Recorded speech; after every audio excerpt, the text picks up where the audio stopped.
On était resté à la question des démons la dernière fois, et donc notamment la question de la possession démoniaque. Que les démons puissent posséder des hommes, ou même des animaux, est quelque chose qui est bien attesté dans la Bible. Qu'est-ce que c'est justement que la possession démoniaque? Bon, nous avons vu que l'action démoniaque se situe à plusieurs niveaux. Il peut y avoir la tentation, qui peut avoir pour origine une action de l'adversaire, et aussi justement par l'intermédiaire de ces démons.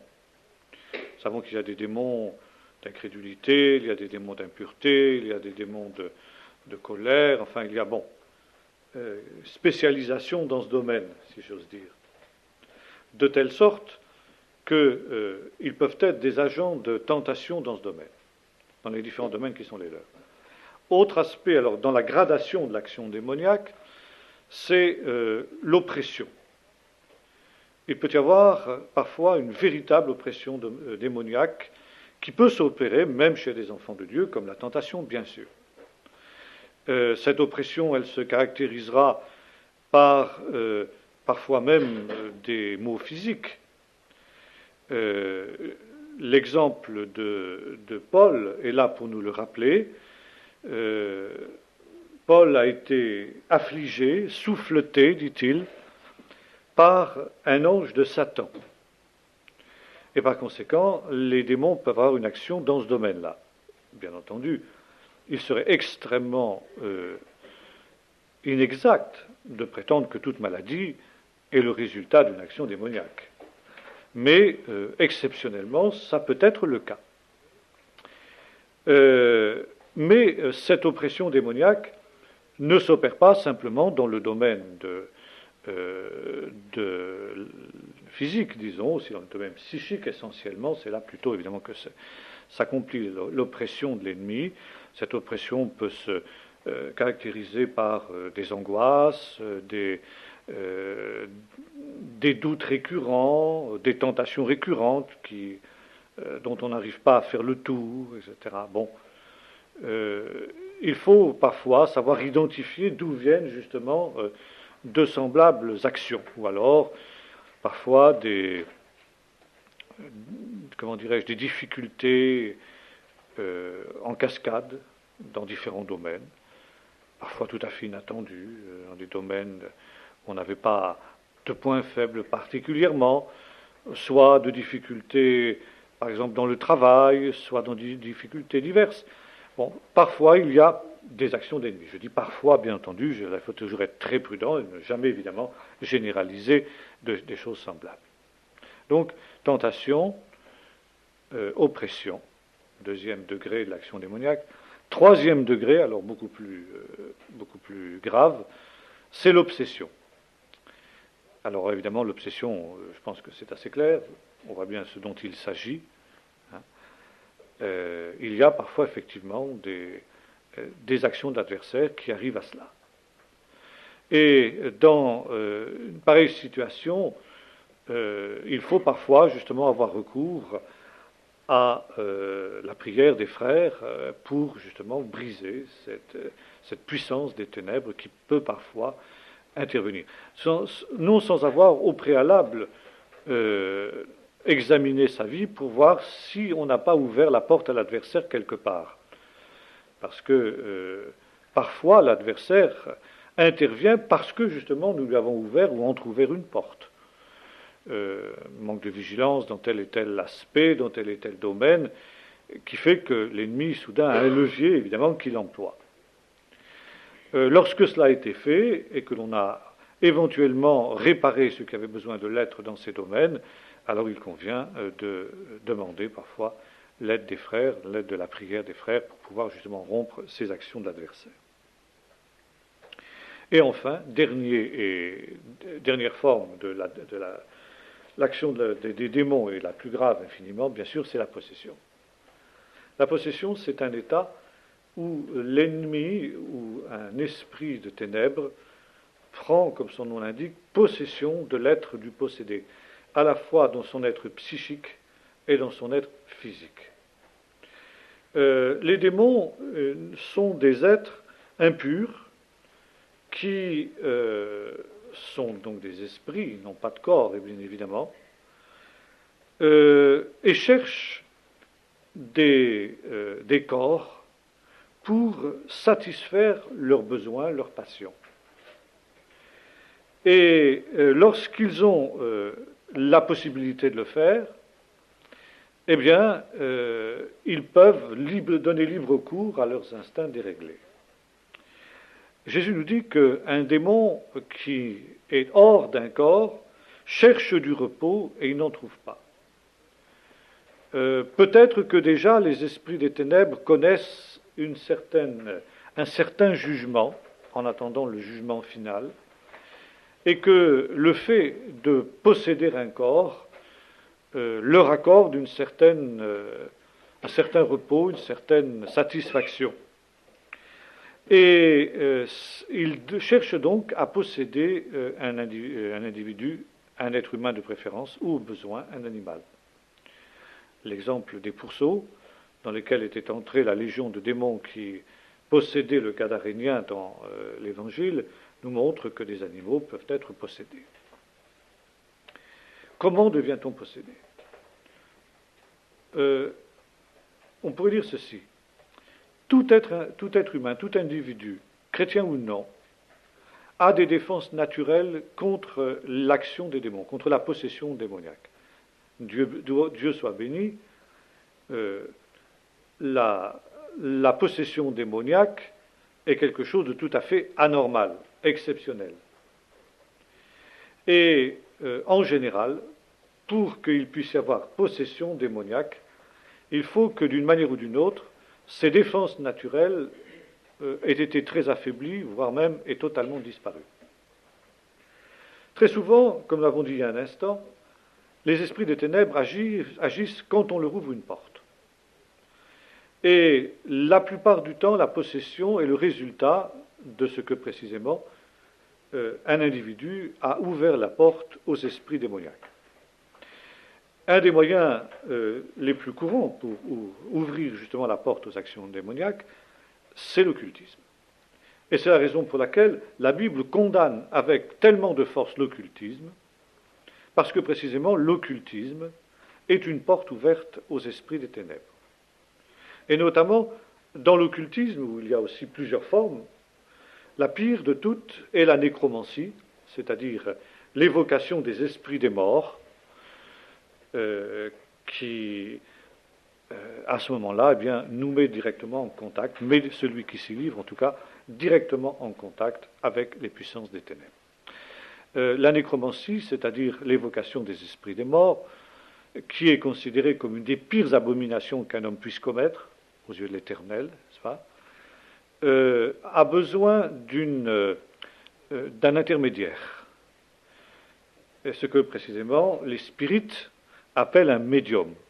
Un médium, c'est un individu qui s'ouvre justement à l'action des esprits, qui va devenir leur organe par lequel ils vont se manifester, par lequel ils vont s'exprimer. Bon, vous trouvez ça évidemment dans les formes modernes de spiritisme, telles qu'on les pratique hélas de plus en plus dans nos pays dits éclairés et rationalistes, mais on les retrouve aussi, bien sûr, dans nombre de cultes africains, et souvent ce que l'on appelle les sorciers ne sont autres que des médiums. Ça veut dire que précisément ils pratiquent un certain nombre de techniques, telles par exemple la transe dans laquelle on entre par justement la musique africaine. La musique africaine des tam-tams avec le rythme répétitif qui s'accélère de plus en plus, qui accélère donc aussi les mouvements du cœur, et puis qui au bout d'un temps font perdre à l'individu, qui d'ailleurs accompagne souvent cette musique d'une danse, l'amène à tomber dans une sorte de transe où il perd le contrôle de lui-même, il perd le contrôle de sa personnalité, et par conséquent devient le réceptacle par lequel les esprits qu'il invoque vont pouvoir parler, se manifester, faire des gestes, faire des choses extraordinaires, etc. c'est les sorciers africains. Le vaudou, évidemment, qui est d'ailleurs une des formes de la sorcellerie africaine également, est une forme très élaborée, justement, de nécromancie et de spiritisme. Et évidemment, lorsque l'on agit de cette manière-là, la porte est toute grande ouverte aux esprits démoniaques. Et les individus qui sont des médiums, sont en général possédés. Alors, bien entendu, il n'est pas nécessaire d'aller aussi loin pour pouvoir être possédé. Et parfois, simplement pour avoir participé à des cérémonies de ce type-là, un certain nombre de gens qui sont dans des situations diverses peuvent se trouver également possédés. Entre parenthèses, c'est une des raisons pour lesquelles aussi il convient de mettre en garde nos jeunes, et même les moins jeunes, contre le rock'n'roll. Le rock'n'roll, justement, qui est une musique qui est dérivée de ces musiques africaines ayant pour but de créer la transe, est basée sur exactement le même phénomène. Et vous savez qu'il n'est pas rare de voir dans des concerts de rock des gens, spectateurs ou d'ailleurs chanteurs eux-mêmes, entrer dans une véritable transe, ne plus se contrôler, faire des choses tout à fait extraordinaires, se mettre à tout casser, se mettre à pratiquer des orgies sexuelles, des agressions sexuelles, des agressions tout court, n'est-ce pas? D'autres vont aller jusqu'à se suicider à la suite de choses comme cela. C'est pas bon. Il y a donc là quelque chose de véritablement démoniaque dans cette musique qui, justement, aujourd'hui, gagne le monde entier, est un phénomène de société comme il n'y a absolument aucun équivalent dans l'histoire. Alors, là, il y a donc des portes ouvertes aux actions des ténèbres. Maintenant, il peut y avoir aussi d'autres manières de connaître la possession, telles notamment deux choses sur lesquelles il nous faut particulièrement veiller, enfin, pas nous, mais enfin sur lesquelles on doit veiller d'une manière spéciale, nous aussi d'ailleurs, c'est premièrement une grande fatigue physique. Ça, faire très attention à cela. Certains, ou psychique, fatigue, d'ailleurs les deux sont liés en général, hein. Aller jusqu'au bout de ses forces est extrêmement dangereux.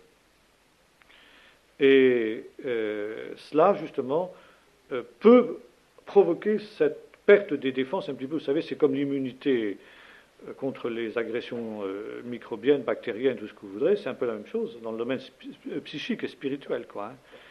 Et lorsque l'on va au bout, justement, de ses capacités, manque de sommeil, surmenage intellectuel, physique, des étudiants, par exemple, qui passent des examens difficiles et qui se tuent au travail. On a vu parfois des cas comme ça de gens qui ensuite tombaient dans des désordres psychiques au travers desquels il fallait voir justement souvent une possession démoniaque. Alors ça, il faut faire très attention à ça. Autre point aussi, alors la passivité. C'est une des grandes règles justement du spiritisme, c'est que le médium, celui qui est l'instrument de la manifestation démoniaque, doit être passif, hors de lui-même, court-circuité totalement.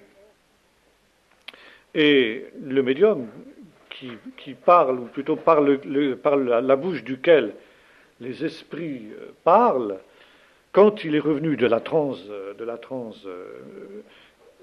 extatique dans laquelle il a été plongé, ou hypnotique aussi, l'hypnose aussi est utilisée dans toutes ces choses-là. Ce sont des techniques qui sont totalement néfastes et totalement diaboliques, n'est-ce pas?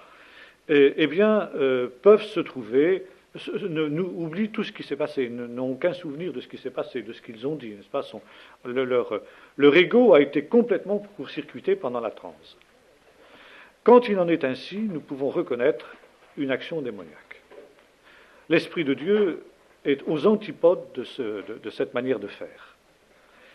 Et comme le disait Donald G., le Saint-Esprit est un gentleman, Et il reprenait et commentait le texte de Paul aux Corinthiens en disant « Les esprits des prophètes sont soumis aux prophètes ». C'est la différence entre le prophète et le médium. Le Saint-Esprit ne court-circuite jamais notre personnalité. Le Saint-Esprit n'agit pas, ne prend pas possession de notre être contre notre gré. Et nous fait faire des choses, et ne nous fait pas faire de choses que nous ne voudrions pas faire. Et c'est la raison pour laquelle, parfois, quand certains déraillent dans le domaine prophétique, et qu'on leur dit, mais tu as déraillé, ah mais non, c'est plus fort que moi, c'est l'Esprit Saint qui m'a poussé. Non, non, non, non, non, sûrement pas. Si c'est un esprit qui t'a poussé, ce n'est pas l'Esprit de Dieu. Parce que justement, l'Esprit de Dieu, c'est une collaboration permanente entre cet esprit divin et notre esprit.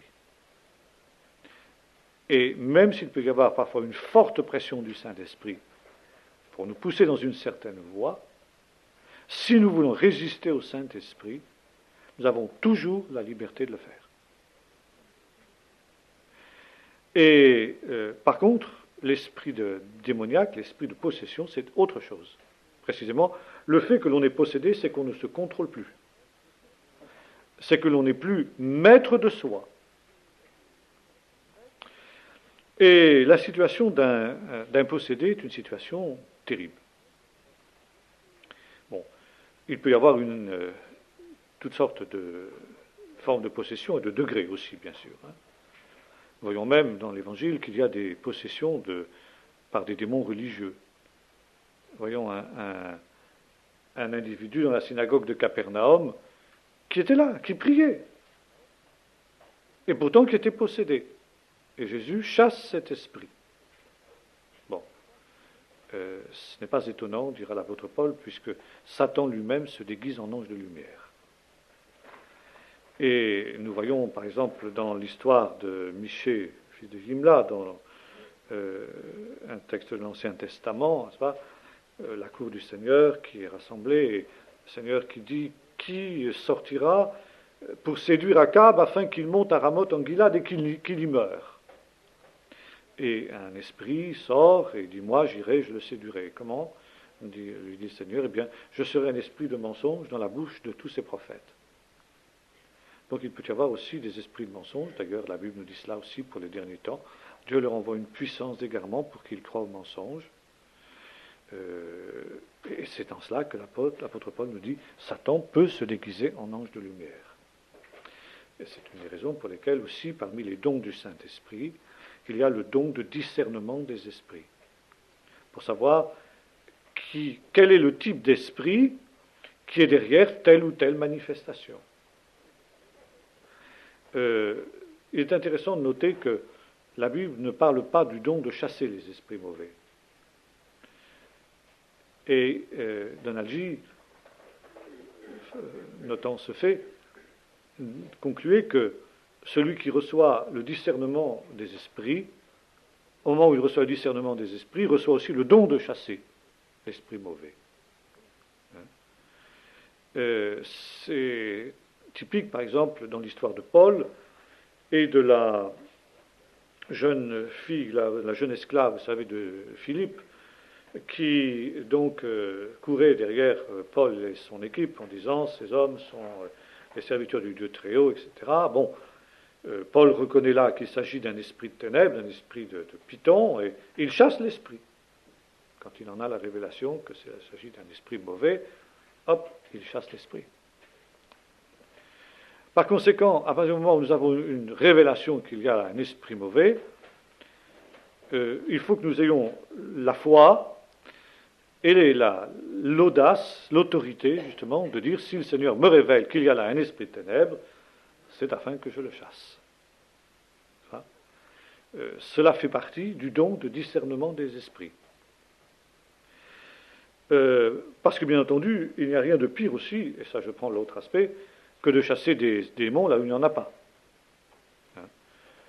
Parfois, vous avez des gens qui ont tendance à voir des démons un peu partout. Pendant un temps, dans les milieux évangéliques, il y avait une épidémie de démonite aiguë.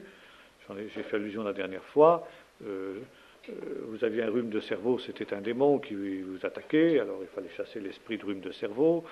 vous aviez un corps au pied, c'était un esprit mauvais, bon, etc. Enfin, je caricature et à peine, à peine, à peine. Alors, c'est pourquoi, justement, là aussi, avant d'intervenir, il faut prier, Seigneur, à quel type d'esprit ai-je affaire?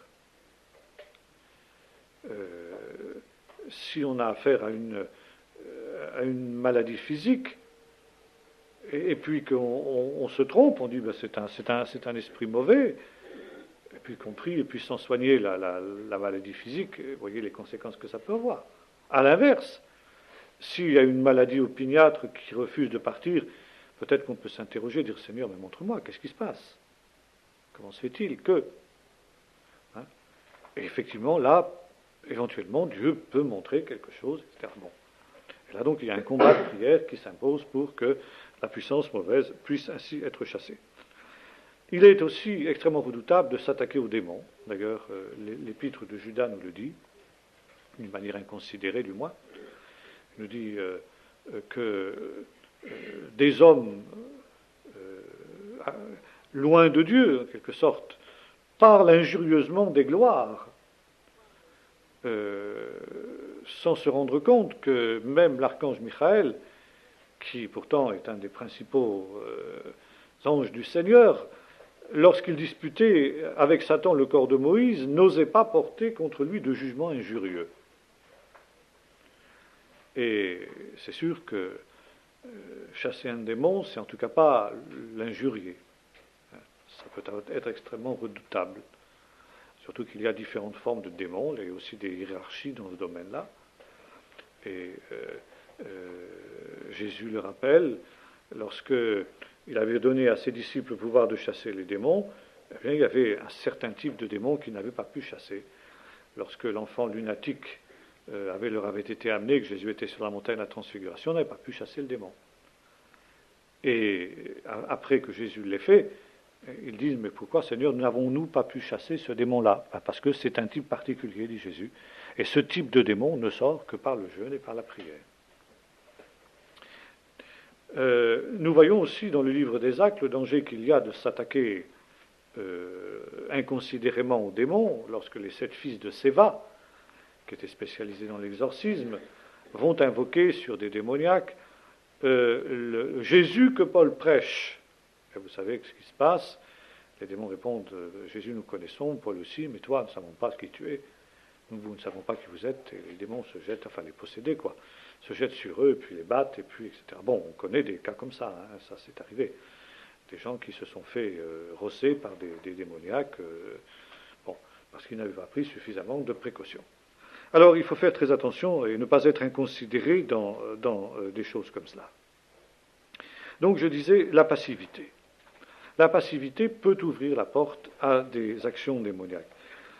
Et c'est une des raisons aussi pour lesquelles il nous faut être extrêmement prudent, réservé vis-à-vis de la télévision. Car la télévision, des caractéristiques de la télévision, c'est justement qu'elle plonge l'individu qui la regarde longtemps dans un état de passivité. Des études fort intéressantes ont été effectuées sur les jeunes enfants, je crois que c'est Armel qui m'avait prêté ce bouquin en son temps, par des psychologues, des gens comme ça, et qui avaient noté que les effets de la télévision à haute dose sur des jeunes enfants sont absolument semblables aux effets de la drogue. Et que, précisément pour cette raison, nombre de parents qui ont des enfants un petit peu agités, un petit peu turbulents, les placent devant la télévision et sont sûrs d'avoir la paix avec eux au bout d'un temps. Et alors, elles constataient exactement les mêmes effets, les mêmes phénomènes psychiques, n'est-ce pas, les mêmes réactions psychiques pour l'enfant abreuvé de télévision que pour le drogué. Et donc, notamment, cet état de passivité qui fait la joie des parents, parce que, quand l'enfant est passif, ils sont tranquilles. Dernièrement, une voisine de mes parents, vieille dame, disait que, oui, elle regarde, dès qu'elle se réveille le matin, elle tourne sa télévision, puis elle reste au lit, elle regarde la télévision jusqu'à 11h. Puis après, elle se lève, elle fait son repas, Et puis, fait un petit peu ses affaires, ses petites affaires, ses courses et tout. Et puis le soir, à partir de 8 heures jusqu'à minuit, la télévision.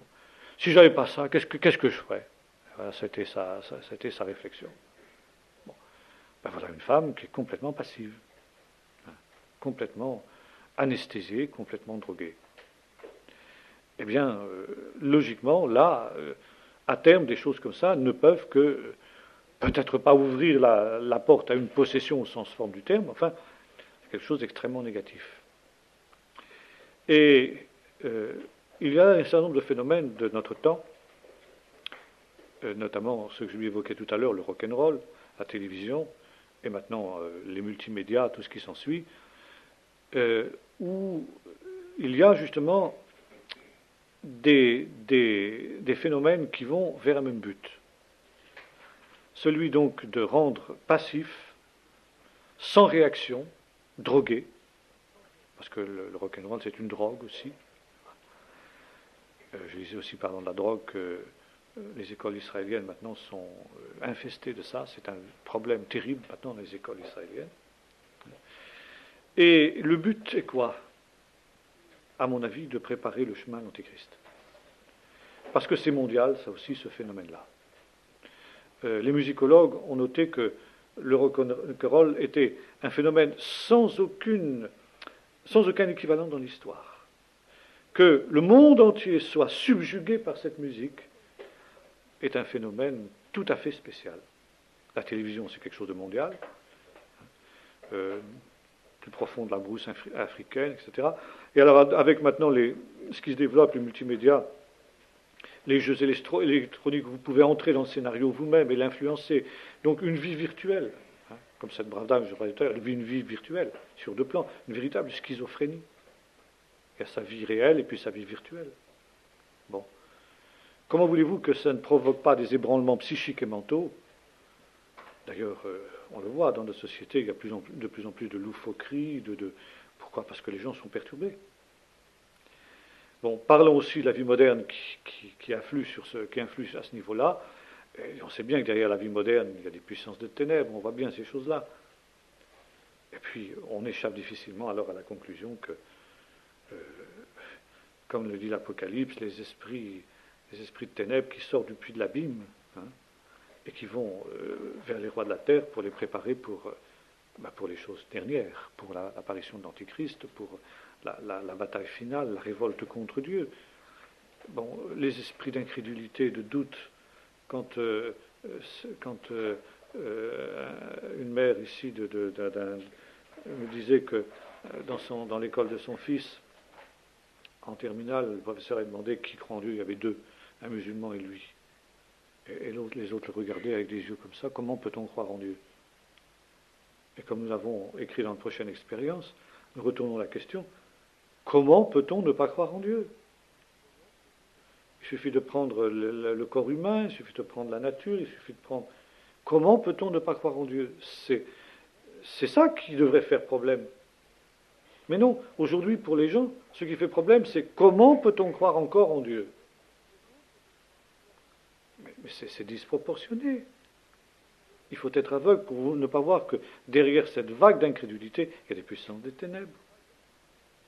Quand on voit ces deux individus, là, ces deux journalistes de pacotille, là, qui ont fait les émissions d'Arte, et qui se sont autoproclamés spécialistes exégèse biblique,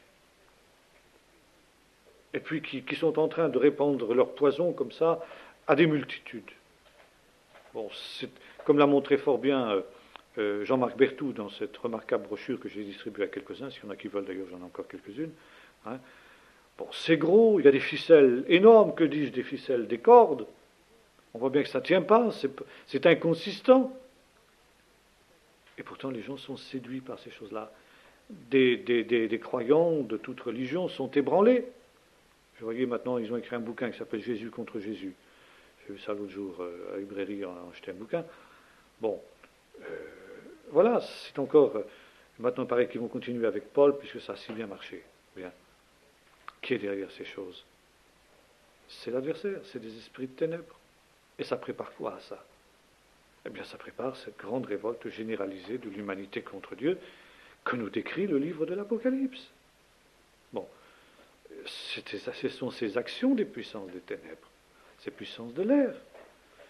Bon, parlons justement de la débauche sexuelle qui marque aussi notre temps.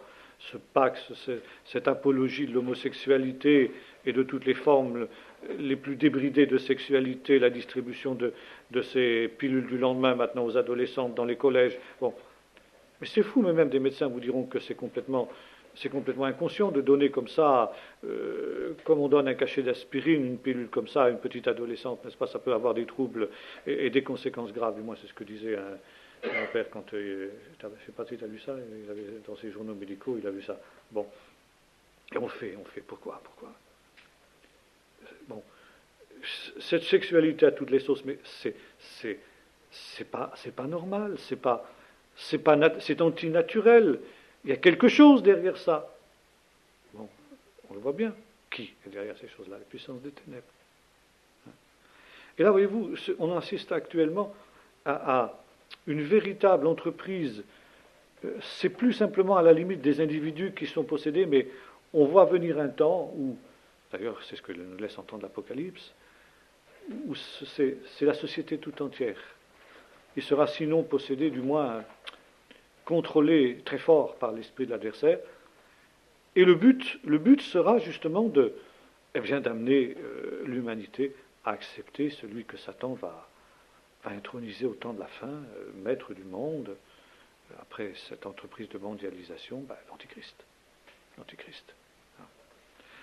Alors, ça, c'est justement cet esprit d'égarement dont parle Paul, cet esprit d'égarement pour croire au mensonge. Alors, maintenant, quand nous parlons de la possession démoniaque, il y a une chose qu'il faut souligner très fort, et ça, je tiens à le souligner justement parce que c'est fondamental. C'est qu'un chrétien qui marche avec Dieu ne peut pas être possédé. La Bible est très claire. Celui qui est en nous est plus grand que celui qui est dans le monde. Si l'ennemi vient comme un fleuve, l'Esprit de l'Éternel le mettra en fleuve. Michée. Et on pourrait prendre bien d'autres textes. Comment peut-il y avoir coexistence entre l'Esprit de Dieu et l'esprit de l'adversaire? Alors, je me souviens qu'il y a quelques années de cela, qu'on faisait rage cette polémique au sujet de la possession, de la démonologie. La première fois que j'ai entendu cela, un frère qui est pasteur, il disait, oui, maintenant, nous exorcisons les chrétiens. Je dis, mais c'est pas possible. La Bible dit, mais l'expérience prouve le contraire. Alors là j'ai réagi très fort. Je dis, comment l'expérience prend le pas sur la parole de Dieu? Ah oui, mais on a, nous, des chrétiens qui... Bon, alors, très bien. Parlons-en. Quel genre de chrétiens? Évidemment, dans les milieux charismatiques, il y a toutes sortes de gens qu'on appelle chrétiens qui ne le sont pas, qui ne l'ont jamais été. Et chrétien, celui qui est né de l'esprit, qui est né d'eau et d'esprit, dit Jésus à Nicodème. Si quelqu'un n'a pas l'esprit de Christ, il ne lui appartient pas, dit l'apôtre Paul. C'est très clair. Et vous pouvez avoir des gens dans les églises qui font profession de christianisme, et surtout dans les églises multitudinistes, bien sûr, mais même dans certaines églises de confession, qui font profession de christianisme parce que ils ont été élevés là-dedans, parce qu'ils ont adhéré intellectuellement, et qui n'ont jamais été véritablement régénérés par l'Esprit de Dieu. Ces gens-là peuvent être effectivement possédés. Alors on va dire, mais il y a des chrétiens possédés. Mais non, ils n'ont jamais été chrétiens. Et puis, autre point, un chrétien rétrograde ou un chrétien déchu peut aussi être possédé, c'est évident. Alors, s'il en est ainsi, il faudra qu'il soit allé très loin, éventuellement dans le péché. Il est évident que, par exemple, un chrétien qui tombe dans un péché grave, tel par exemple un chrétien qui tombe dans l'homosexualité, et j'ai connu des cas de ce type-là, eh bien, peuvent effectivement ouvrir la porte aussi là, à la puissance des ténèbres, et peuvent se trouver possédés. Ça, mais c'est évident que ça n'arrive qu'après avoir commis des péchés, un péché de ce type-là, ou de l'adultère, ou des choses comme cela. Bon, ça peut ouvrir des portes. Ne parlons pas d'occultisme, c'est évident que des chrétiens qui se mettraient à pratiquer l'occultisme, enfin des ex-chrétiens, des chrétiens déchus, aucun chrétien digne de ce nom, évidemment, ne pratiquerait quelque chose de semblable.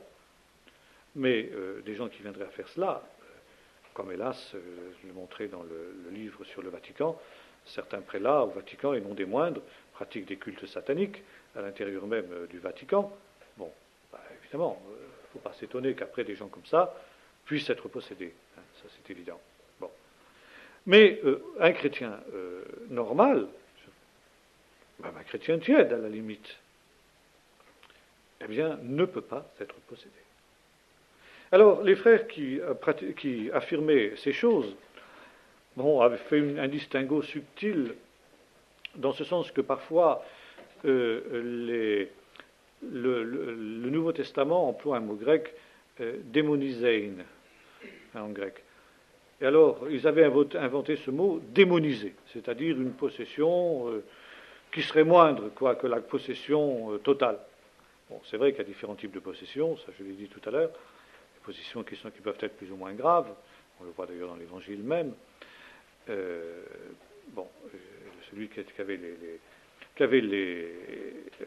la légion de démons était dans un état, évidemment, parmi les pires. Il dit qu'il vivait comme un véritable sauvage, il était violent, il vivait nu. Ça, c'est une chose intéressante à noter. L'esprit démoniaque conduit à se dévêtir.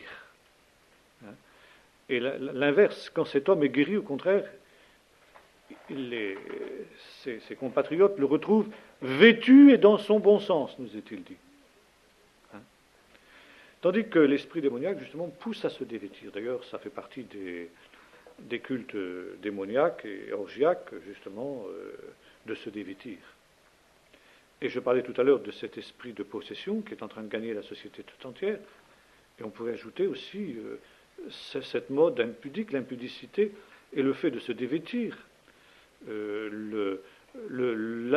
La vogue du naturisme et de toutes ces choses-là, sur les plages notamment, en attendant peut-être mieux, eh bien, est aussi quelque chose qui est marqué qui apporte la marque et l'empreinte de l'adversaire.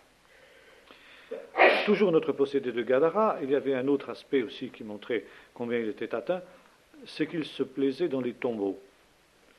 Il y a dans la possession quelque chose de morbide, l'attrait de la mort, et de tout ce qui est justement macabre, parce que justement la mort et le domaine de la mort est le domaine des esprits impurs.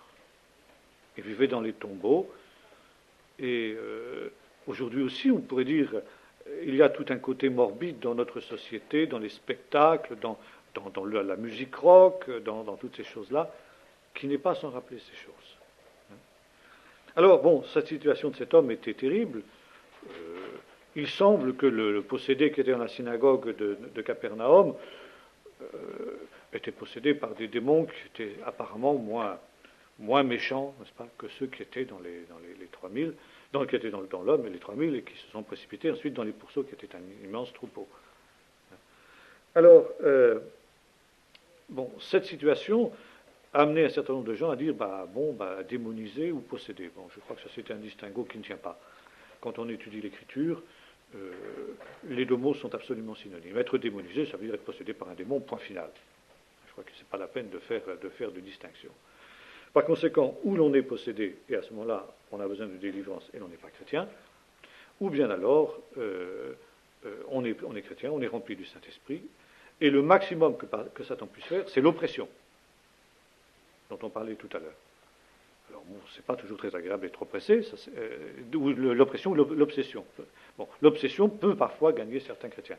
Encore une fois, comme je disais tout à l'heure, très souvent, je ne dis pas toujours, mais très souvent, il y a eu une porte ouverte. Une porte ouverte qui peut être, par exemple, comme je disais tout à l'heure, le fait d'aller jusqu'au bout de soi-même, jusqu'au bout de ses forces. C'est pour ça qu'il faut savoir s'arrêter à temps dans certains moments, quoi, hein. Mais la possession, non. Ça, c'est impossible. C'est impossible. Et ça, il faut le rappeler justement avec force. Maintenant, le Seigneur a donné évidemment à ses disciples la puissance de chasser les démons. Et la puissance de chasser les démons était, dit Jésus, le signe que le royaume de Dieu s'était approché de vous. Parce que Satan règne par l'intermédiaire justement des puissances démoniaques, et le fait justement que des démons soient chassés, c'est un des signes que Jésus donne aussi à Jean-Baptiste, aux envoyés de Jean-Baptiste. Hein, est-ce que tu es le Messie qui doit venir? Allez dire à Jean que les démons sont chassés. Les malades sont guéris, les démons sont chassés. Bon. C'est ce signe que le royaume de Satan recule, que le royaume de Satan est ébranlé. Et parmi les miracles qui sont évoqués à la fin de l'évangile de Marc, il y a ceci, n'est-ce pas? Ils parleront des nouvelles langues, ils imposeront les mains aux malades et les malades sont guéris, et ils chasseront des démons. Et bon, dans le livre des Actes, il y a des cas aussi, j'en évoquais tout à l'heure, de démons chassés.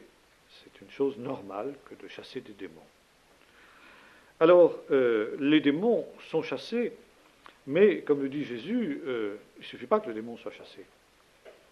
Il faut ensuite que celui qui a été délivré de la puissance démoniaque soit rempli du Saint-Esprit. Sinon, ma maison reste vide, balayée et ornée. Et dit Jésus, l'esprit mauvais peut prendre cet esprit qui sont pires que lui et revenir dans sa maison, ce qu'il considère comme sa maison. Et où le corps est considéré par le démon comme sa maison. Et là, la situation de cet homme est pire que la première. Donc, quand on a amené quelqu'un à être délivré des esprits démoniaques, c'est pas simplement ça qu'il faut faire, mais il faut aussi maintenant l'amener à une rencontre avec Jésus-Christ, à une conversion véritable, et aussi, si possible, au baptême dans le Saint-Esprit. Bon. Maintenant, le sort des démons, le sort ultime des démons est celui de Satan, évidemment. Et lorsque Jésus chasse notamment la légion de démons possédés de Gadara, ces derniers, les démons, demandent à Jésus de ne pas les envoyer dans l'abîme. Dans la synagogue de Capernaum, le démon s'écrie « Es-tu venu pour nous tourmenter avant le temps ?» C'est-à-dire qu'il y a un temps du jugement de Satan et de ses anges, et ce jugement se fera dans l'abîme. C'est-à-dire justement dans les temps de feu de soufre, l'enfer si vous préférez. Préparé, nous dit l'Apocalypse, pour le diable et pour ses anges, donc pour les démons. Et c'est pourquoi, nous dit l'apôtre Jacques, les démons croient en Dieu et ils tremblent. Ils ont peur justement de ce jour, de ce jugement. Et au fur et à mesure précisément que le jour de l'Éternel approche, le jour du retour de Jésus approche, les démons deviennent de plus en plus fébriles, parce qu'ils voient que leur jour arrive. Et Satan ligue et rassemble toutes ses forces pour un ultime assaut, pour une tentative ultime d'empêcher, justement, l'instauration du règne de Dieu. Et c'est précisément cette crise finale, n'est-ce pas, ce combat final, qui est l'objet justement de ce livre de l'Apocalypse, cet effort ultime, Satan qui va susciter, n'est-ce pas, au temps de la fin, son champion, l'Antichrist, pour diriger justement cette coalition mondiale, au moins de tous les impies, contre justement le royaume de Dieu, contre l'avènement du royaume de Dieu. Et c'est pourquoi, au fur et à mesure que nous approchons justement des choses dernières, eh bien, nous sommes dans ce combat d'une manière tout à fait particulière et d'une manière tout à fait spéciale. Mais justement, nous dit Jésus, je vous ai donné autorité sur les démons et rien ne pourra vous nuire. Et une des raisons justement du baptême dans le Saint-Esprit, c'est aussi cela. C'est vous donner cette puissance contre les démons, contre les puissances des ténèbres. Et là, il nous faut utiliser l'autorité. L'autorité que nous donne le Seigneur. Une autorité, c'est un pouvoir, c'est une puissance. cette autorité, nous avons à l'employer contre les forces des ténèbres, c'est qui nous assaillent même dans le cours normal de nos vies, je dirais, face à la tentation. Résister au diable, nous disions, il fuira loin de vous. Il faut résister avec une foi ferme, dira l'apôtre Jacques. Bon. Mais aussi, éventuellement, lorsque nous sommes confrontés, justement, avec des puissances des ténèbres. Et peut-être que, justement, nous avons, dans ce monde rationaliste, peut-être à cause des excès du Moyen-Âge aussi, n'est-ce pas, même parfois, en tant qu'enfants de Dieu, nous mesurons mal l'impact autour de nous et en nous, parfois, ou contre nous, des puissances des ténèbres. Et là, justement, nous avons besoin aussi de ce discernement des esprits, de comprendre parfois aussi avec bon sens, en disant, là, ça dépasse le fait du hasard, toute cette série de choses qui se passent, c'est qu'il y a quelque chose derrière. Et là, donc, prendre l'autorité au nom du Seigneur et lier les puissances des ténèbres. Une chose que nous devons savoir, c'est que nous ne devons jamais discuter avec les puissances des ténèbres. Jésus ne l'a pas fait. Lorsqu'il s'est trouvé confronté avec le diable dans le désert, il n'a pas discuté. Il est écrit, point, c'est terminé. Quelqu'un a pu dire avec beaucoup d'à-propos, Satan est le meilleur de tous les théologiens. Si nous commençons à discuter théologie avec Satan, nous serons battus.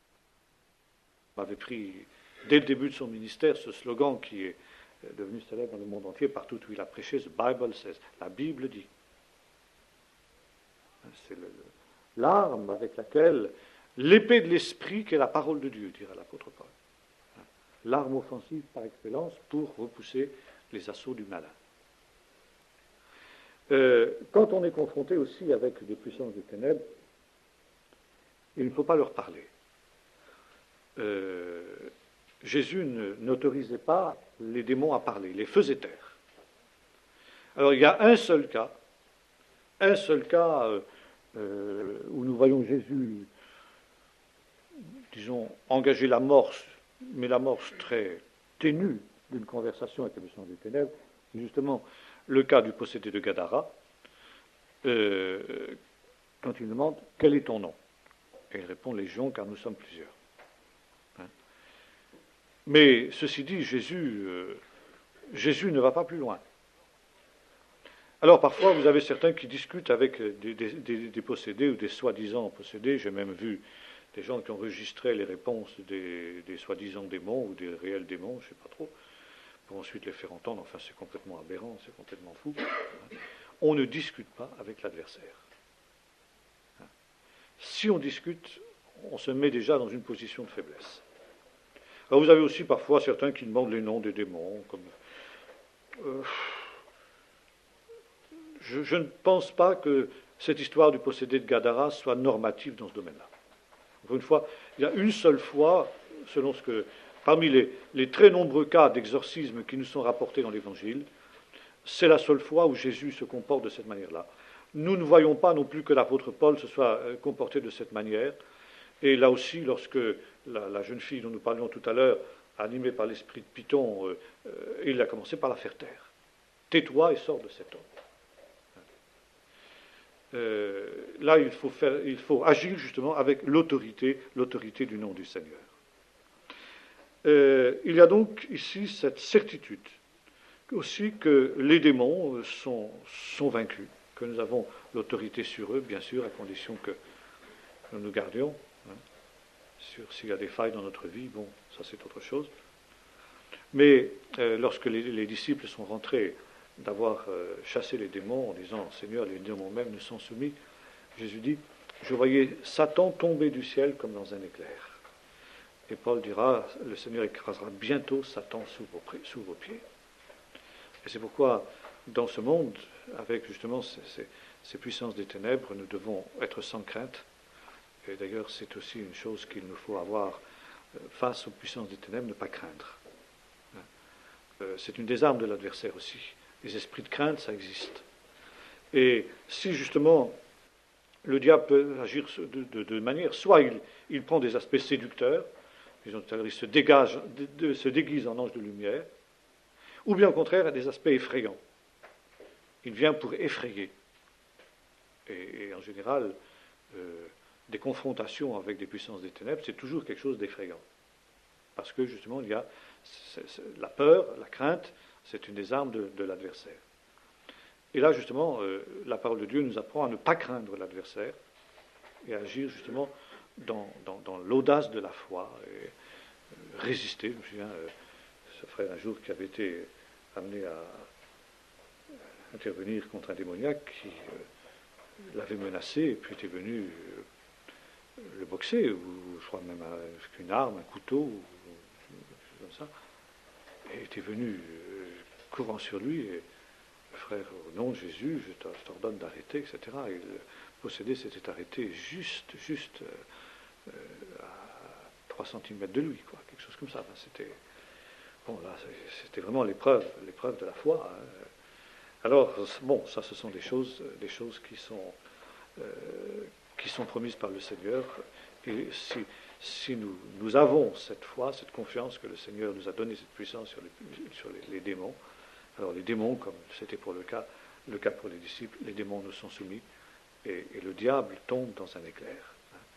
Et là, dans ces temps dans lesquels nous sommes, il y a des combats contre les démons, peut-être pas tout à fait les mêmes que ceux qu'il y avait du temps de Jésus, mais en tout cas des combats contre les démons dans les esprits méchants, dans les lieux célestes, à cause de tout ce déchaînement démoniaque, vu que l'on approche justement des choses dernières du retour de Jésus.